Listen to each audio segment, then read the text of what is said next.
Today I messed up by misunderstanding what "world's strongest coffee" actually meant.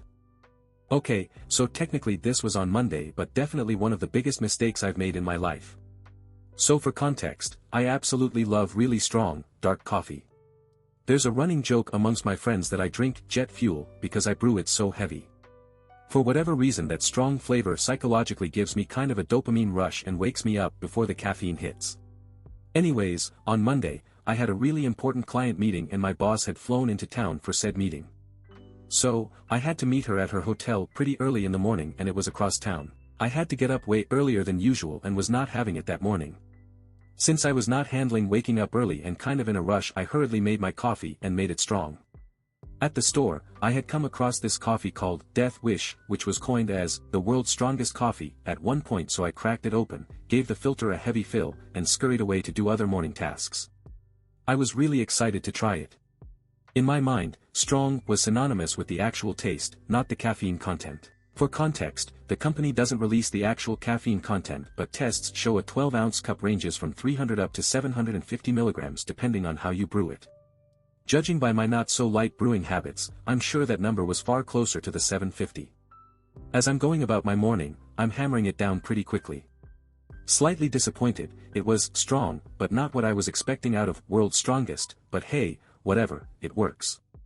After the first few sips, I look at the clock and realize I'm running out of time, so I say, screw it, and just take my coffee with me to the shower where I can finish it off. A few minutes into my shower, while I'm lathering up and jamming out to Cruel Summer by Taylor Swift, you know, as us dudes who are married to Swifties do, I start absolutely buzzing.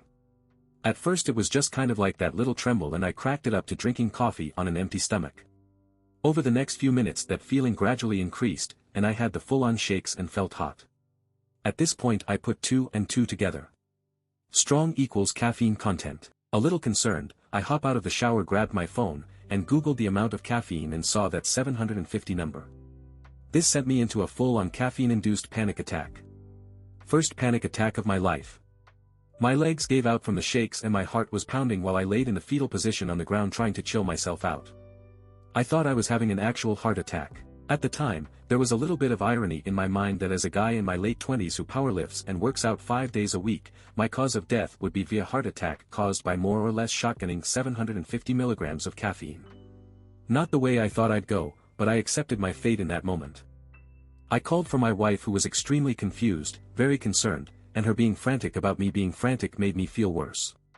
But when I explained it, she calmed down, realized I probably wasn't dying and just laid on the floor, pet me like our dogs, and handed me her water off of the sink counter. Then, the farts happened. In my panic attack I started aggressively farting uncontrollably. Not just regular farts or squeakers, but full-blown ground-shaking farts every 5 to 10 seconds. Quite impressive and in rapid succession. My wife started dying laughing and just patted me on the head and started saying, there, that's it, honey. Just fart it out. You'll be fine.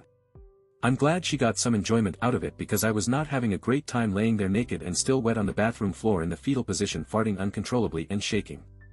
After about 15 minutes I chilled out a little bit and realized I was okay-ish, and my wife kept an eye on my heart rate and stuff just to make sure I wasn't actually having a heart attack. For the rest of the day I was wired and definitely a little traumatized, but now I think it's funny. Ended up missing the meeting and my boss was a little pissed she flew down here. But hey, shit happens. Sometimes we're dumb, and drink way too much caffeine. Update, I consulted with my doctor casually to make sure this wasn't anything to be worried about on Friday and gave him a list of the supplements I take.